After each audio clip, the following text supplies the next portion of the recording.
Welcome one, welcome all. Here we look at the wonder of the whole chicken, from its majestic legs to its tiny, tiny wings. First things first, we're going to have to take those off. Because for what we're doing, there's no meat on them, therefore they serve no purpose. However, do not throw them away. Put them in a plastic bag in the freezer, put them in a Tupperware, something, but do not waste them. We are going to need those in the next step. Now, this process is called butterflying, and it involves taking out the entire spine of the bird. You're just going to want to follow the little tail flap all the way to the neck. Just take your scissors and just snip on through. Now, for all of you that have some deep-seated masochistic tendencies that you're trying to hide, this is going to be a bit difficult for you to control yourself, but I assure you it's much easier the second or third time you do it. Breaking the ice the first time is always the hardest part.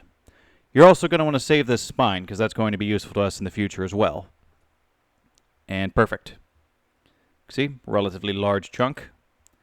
Now, we're still not done, because the whole point of butterflying is having the bird lay flat so that it cooks faster.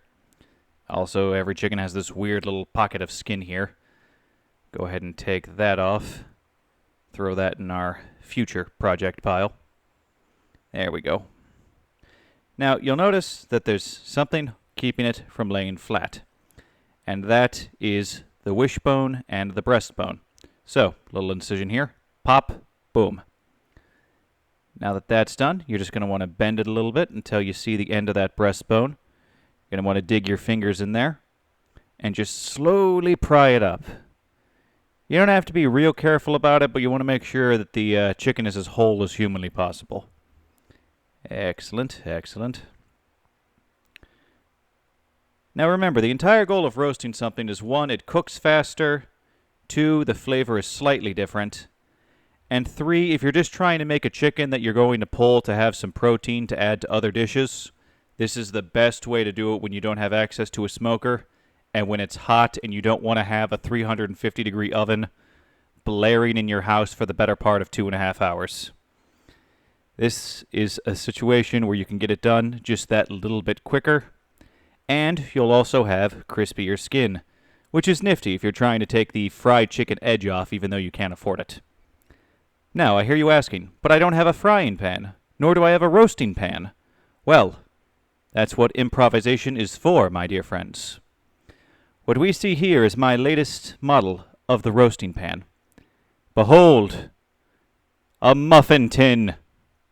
And notice the muffin tin allows for air to flow beneath the bird and keeps it out of its own juices.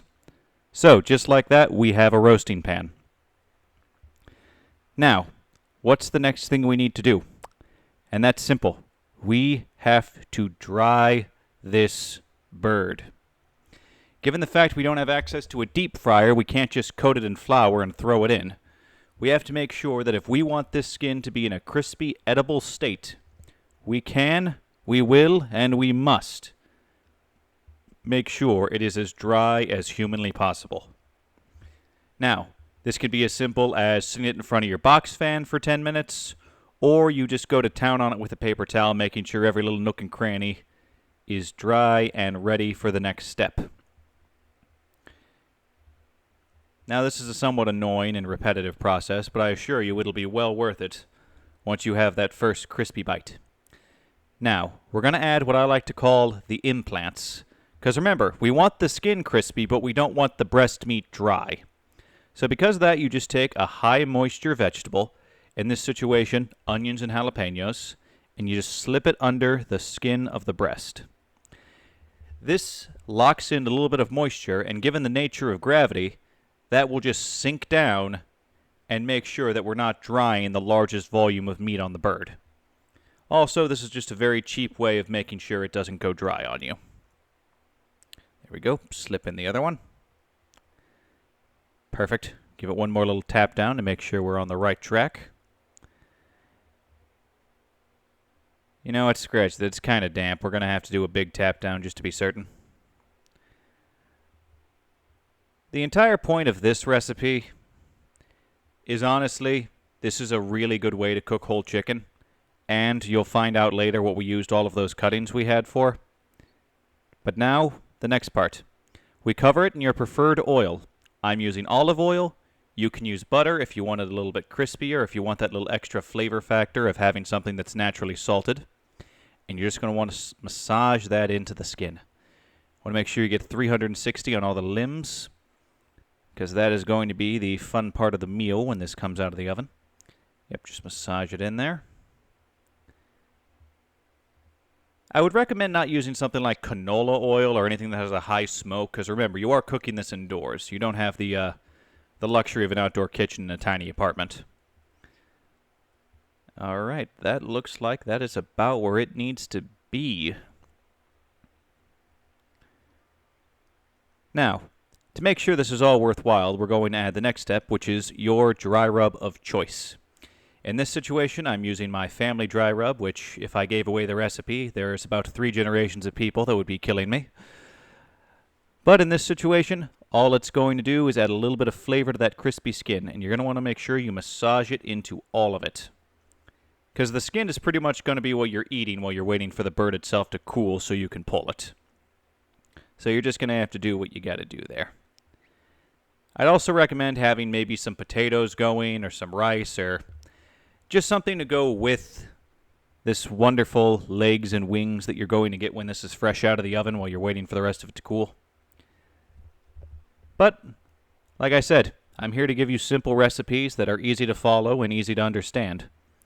I'm not here to tell you how to live your life. If you want that, there's 100 other places you can go. A little bit extra seasoning, because I do not want any of my legs to not have a proper coating. Excellent, excellent. All right, that looks like that is about where it needs to be. Now, time to throw this into a 450-degree oven for 30 minutes. And here's what it looks like after the first 30 minutes. Now, at this point, the skin will have done what it needs to do. This is what's going to make sure the skin's crispy, which is different from just, stuffing the cavity and baking it conventionally. And all right, now for the long haul. This is when we throw it in for 2 hours at 200 degrees. Just a low, slow heat. Now, if you want it more tender, you can have it in there for longer. If you want it less tender, you can have it in there for less time. Me, this is about a medium tenderness. This is the kind of thing where you can eat it off the bone and get the bone clean, but you'll still need a knife to actually clean it. What's also fun is you can either cut this down the middle and have 2 half chickens. You can cut the thighs and have a quarter chicken. Or, for me, I'm going to take off the legs and wings, and those are going to be my lunch. And yes, I have been looking forward to this all day. All right, just chop these guys off. Excellent little basic trick there. Yeah, right now it's just way, way too hot to try to pull it, so you just take off all the extremities and have those be your meal for the time being. This is also the best part, because right now you want to pretty much eat all the skin that you can, because it's never going to be better. Anything you fry like this isn't going to reheat well. So you pretty much just eat all of the skin, have your fun with that, pull the chicken, and just like that you have ingredients for the next while. And that's pretty much the long and short of it. Anywho, I thank you all for coming. I hope you all have a nice day.